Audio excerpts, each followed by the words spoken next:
Good evening, my friend.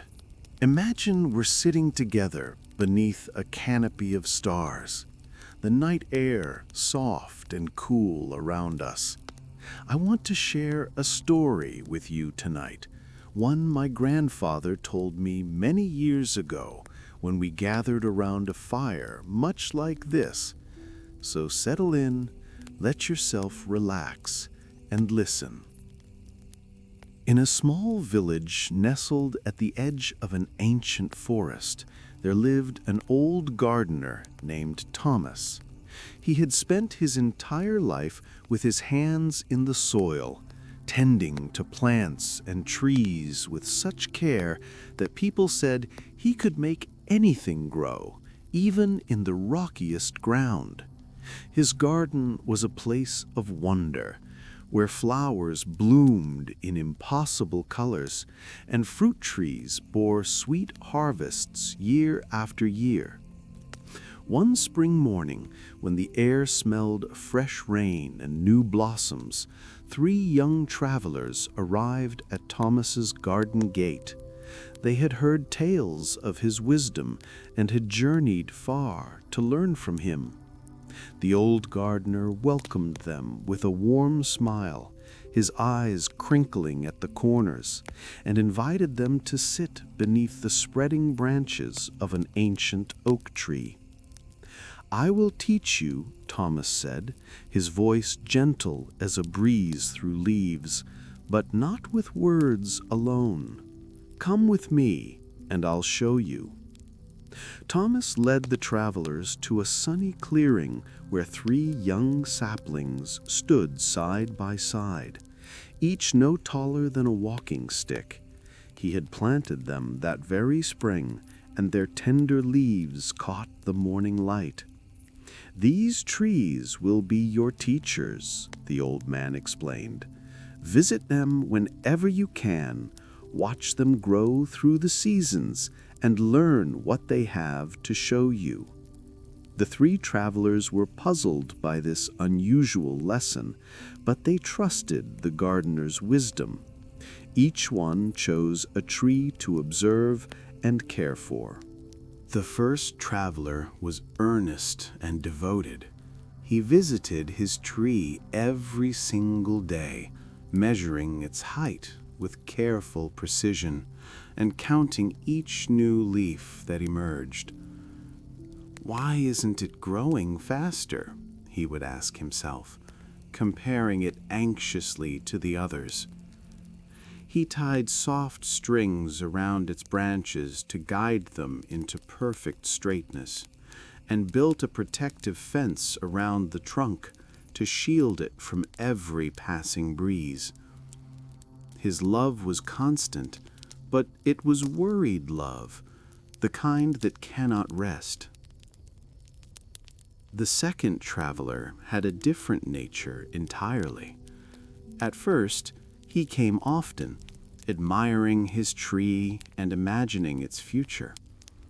But as weeks passed, other things captured his attention. He discovered the village's lively marketplace, made new friends at the tavern, and spent long afternoons exploring the forest trails. Sometimes a month would go by before he remembered his tree.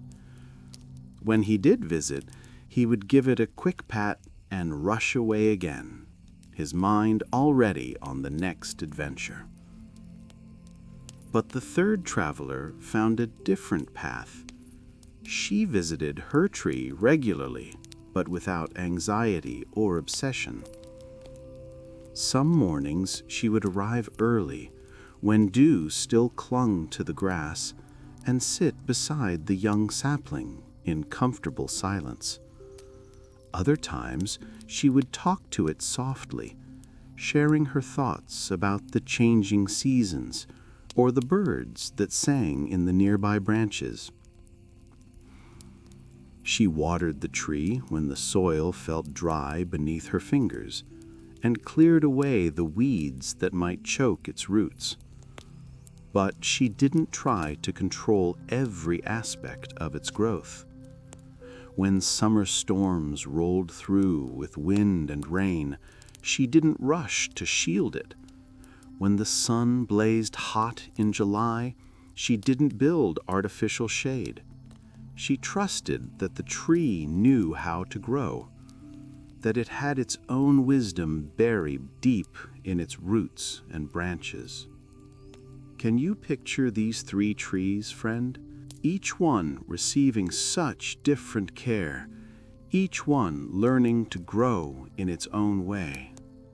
One crisp autumn day, when the leaves were just beginning to turn gold and crimson, the 3 travelers returned to visit Thomas.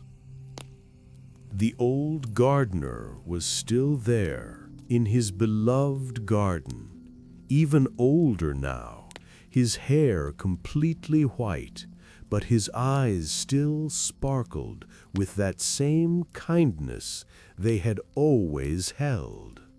"Come," he said, gesturing with a weathered hand, "let us see what your trees have taught you." They walked together to the clearing, their footsteps soft on the leaf-strewn path, and there, standing where those 3 small saplings had been planted years before, were 3 very different trees. The first tree had grown, yes, but something was wrong. It was twisted and weak, leaning heavily to one side.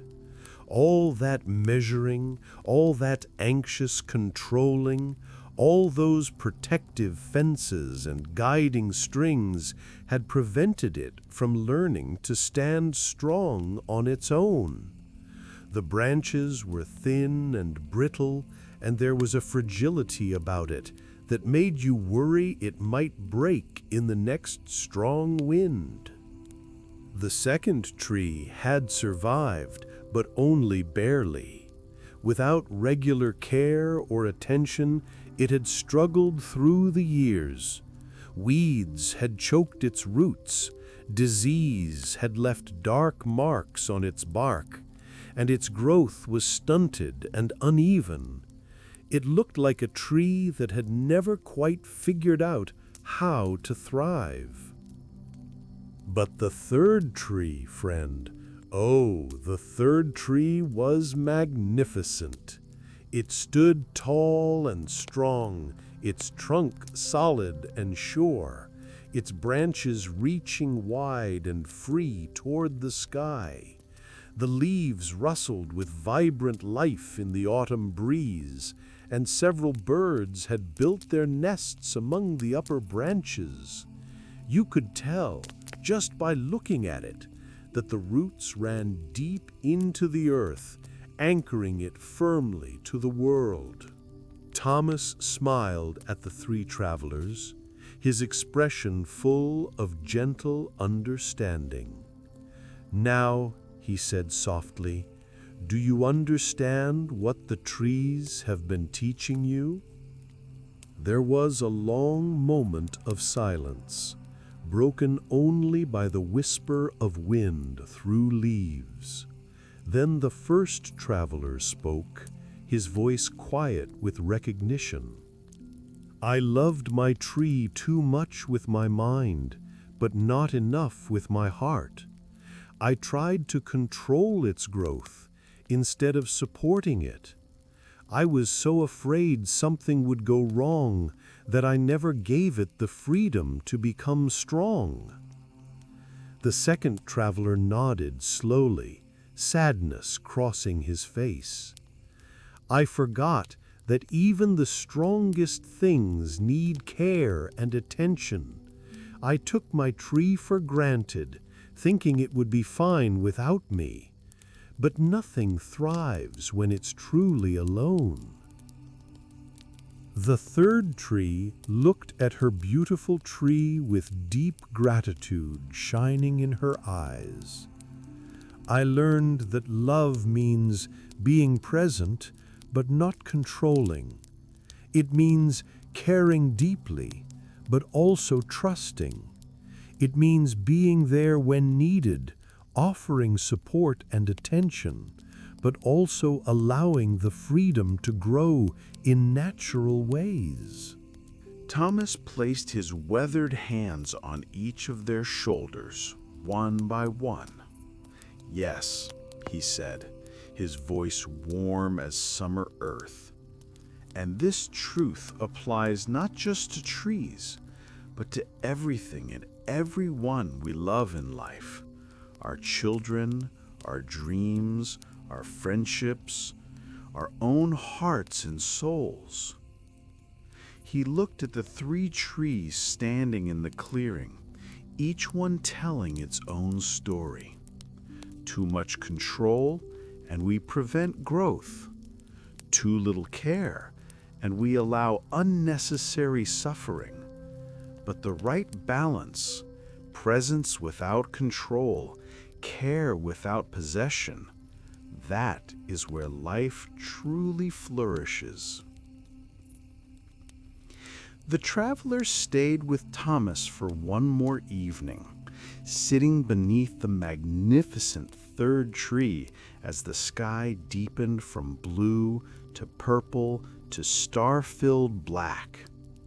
They watched the first stars emerge, listened to the evening songs of crickets, and felt the contentment of understanding something true about the world.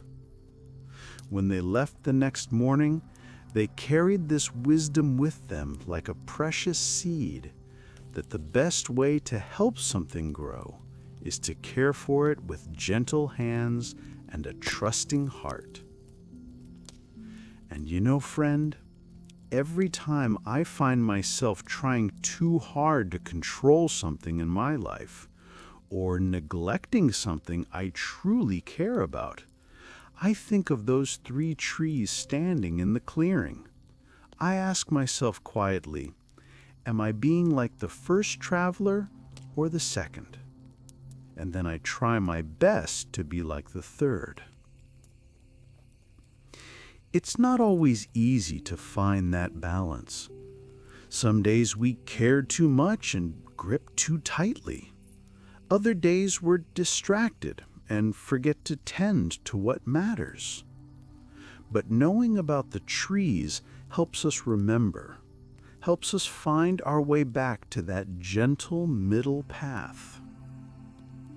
Well, that's the story my grandfather told me all those years ago, and now I've shared it with you. Perhaps someday when you're sitting with people you care about beneath a night sky like this one, you'll share it too. Stories have a way of growing and spreading, much like trees themselves. The night is peaceful around us now. The air is cool and soft, carrying the scent of earth and growing things. And I hope, like those 3 trees, we all continue to grow throughout our lives, with care, with freedom, and with trust in the natural wisdom that lives within all growing things. Sleep well, friend. May your dreams be gentle, and may you wake refreshed, ready to tend to whatever grows in your own life's garden. Good night.